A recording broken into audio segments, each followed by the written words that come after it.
deep dive. Today, we're taking a look at something, well, something that affects all of us in the long run. Longevity. Exactly. Longevity and deep fulfillment. We're unpacking the Japanese concept of Ikigai. Which you could roughly translate as the happiness of always being busy. Right. And what's so interesting here is we're not just talking philosophy. We're looking at hard data from places known as blue zones. Specifically, a town in Okinawa called Ogimi.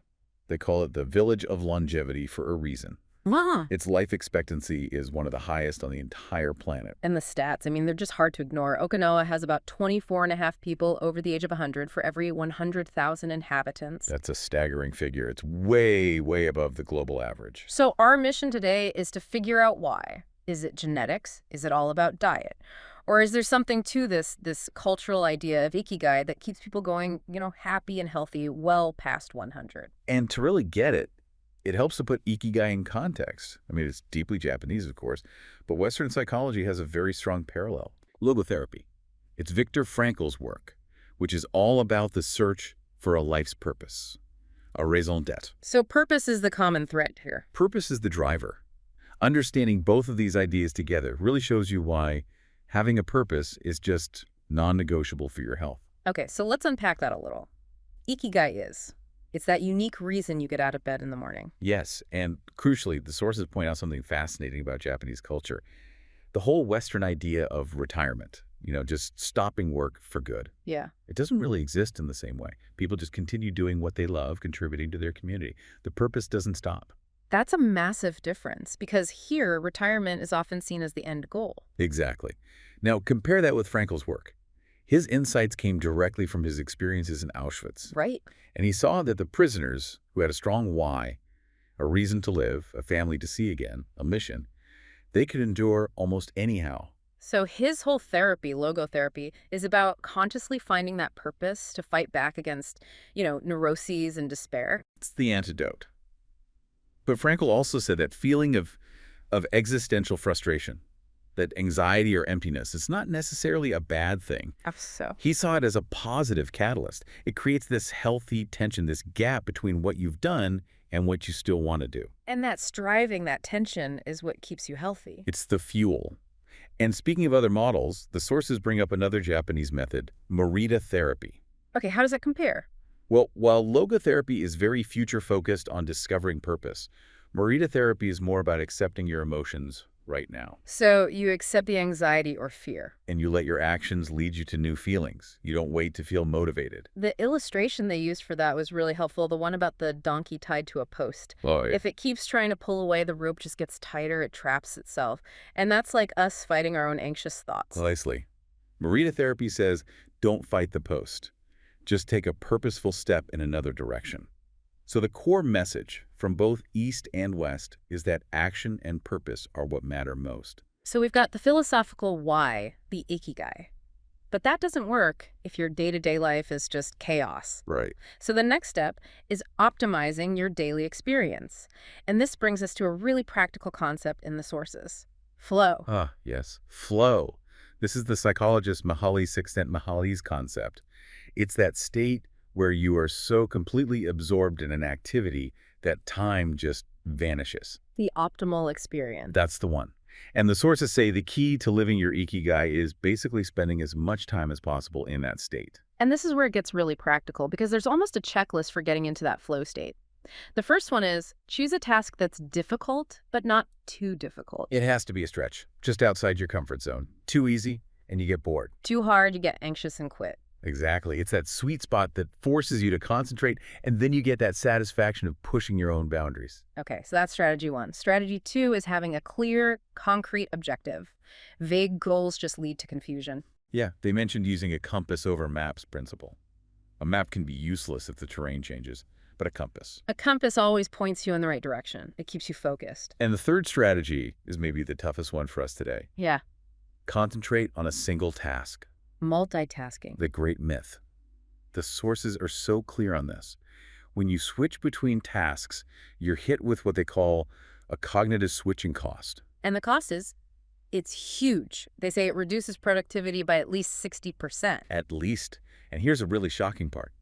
It can temporarily lower your effective IQ, by more than 10 points. 10 points. Wow. So you're literally making yourself less intelligent in the moment by trying to do too much. It's a temporary drop from the load, but the real damage is that you're training your brain to get distracted by everything. And that constant distraction leads right into what the sources say about stress. It does. There's this great analogy they use. Our brain, which evolved for survival, can't really tell the difference between the ping of a notification on your phone. And the threat of a tiger in the bushes? Exactly.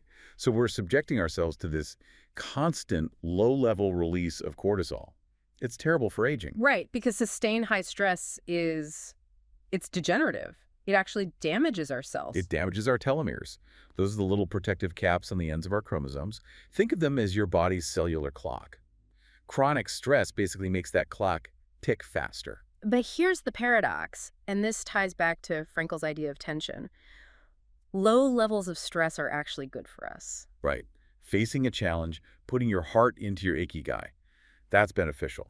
It activates the prefrontal cortex, which helps you regulate bad habits. So a great challenge actually pushes out the self-destructive stuff. The goal isn't a life with no stress. No, the goal is a great challenge that you choose to meet. Okay, but what about the boring stuff? The tasks that don't immediately feel like some grand purpose? That's where microflow comes in. Finding enjoyment in mundane, routine tasks. The example they give is Bill Gates washing dishes. He has a ritual for it, right? Plates first, then forks? Exactly. It's a ritual that lets him clear his mind and achieve focus, even in something so simple. And that leads to this really crucial idea. Rituals over goals. Rituals over goals. A goal is an outcome. It can cause anxiety because you might not reach it. But a ritual is a controllable action. It provides the structure you need to find flow every single day, no matter what happens. That consistency is key. And it's a perfect bridge to the next part. If Ikigai is the philosophy and flow is the internal state, how does the Okinawan lifestyle actually support all of this? And it starts with community. It starts with the moai. The moai. This is so much more than just a social club. It's a small, tight-knit group of friends who look out for one another for their entire lives. Emotionally and financially, too. Right? Yeah, they all contribute a set amount each month. They use it for dinners, games. But if someone falls on hard times, they can get an advance from the group savings. It's a safety net. So your well-being is literally tied to the well-being of your friends. It's a built-in purpose. It's the ultimate defense against isolation, which is a huge accelerator of aging in the West. And that sense of community carries right over into their diet. The golden rule is harha chibu. The 80% rule. Fill your belly to 80%. In other words, stop eating when you start to feel full, not when you're completely stuffed. And the caloric difference it's wild. They average under 1,800 calories a day compared to, what, 3,000 or more in the U.S.? It's a huge gap. And they do it partly through presentation. A typical meal is served on 5 small plates. It looks like a lot of food. But the total volume is much smaller. Exactly. And beyond the quantity, the variety is incredible. The average Okinawan centenarian eats around 206 different foods regularly. Wow, per day. About 18 different food per day. Lots of vegetables, tofu, rice, and fish, maybe 3 times a week. Very little sugar, and about half the salt of the rest of Japan. They really focus on nutrient-dense food, and the sources mention 2 specific local superfoods. First, sanpinsha, which is a mix of green tea and jasmine flowers. It's great for reducing cholesterol, full of antioxidants, all the good stuff you hear about green tea. And then there's the local citrus fruit, the shikuwasa. Right. Ogimi is the biggest producer in Japan. And this little fruit is packed with something called nobletin. Okay. It's a flavonoid that's believed to be 40 times more concentrated than in oranges. It's just a powerhouse against heart disease, cancer, you name it. So it's a completely holistic system. Purpose, low calories, high nutrients, community. And that brings us to the last piece. Movement. And this really challenges our Western idea of exercise.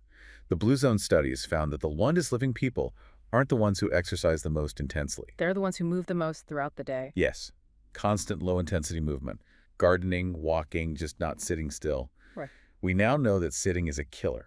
Your metabolism slows down by 90% after just 30 minutes. Because the message is build movement into your daily rituals. And the best example of this is Radio Taiso. Such a fascinating cultural habit. It's a group morning warm-up broadcast on the radio or TV. And everyone does it together. Everyone, from school kids to people in nursing homes. It's just simple, dynamic stretching, like raising your arms over your head. It wakes up the body, but it also promotes this incredible sense of unity. It's another supportive group ritual instead of a lonely, high-effort goal. And of course, you still see traditional practices like yoga and Tai Chi, which are perfect for maintaining both fitness and that state of flow. So after all the science and the data, Mm, the sources also just ask the centenarians themselves. Let's hear from the masters. yes, these quotes really sum it all up. One said, "The secret to a long life is not to worry." Another one. Always staying busy, but doing one thing at a time without getting overwhelmed. I mean, that's literally the definition of flow. It is. Then there's laugh. Laughter is the most important thing. And this one, reflecting that community spirit. The older, the stronger. Let us not depend too much on our children as we age. A spirit of independence. It's just a beautiful, complete formula for a good life. Psychology, community, and physical health all working together. So what does this all mean for you listening? This deep dive really shows that longevity isn't just about winning the genetic lottery.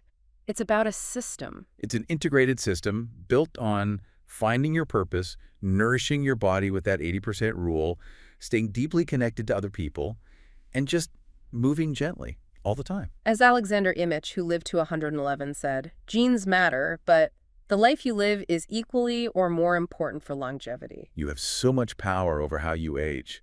It's all in your daily habits, your rituals. So the challenge we want to leave you with is this. Think about that idea of rituals over goals. Is there one small micro adjustment you can make today in what you eat, how you move, or how you deal with distractions to create a daily ritual that brings you just a little bit closer to your own consistent flow? That one small, purposeful action could be the first step to discovering your own Ikigai. Thank you for joining us for this deep dive. Keep digging for knowledge, and we'll see you on the next one.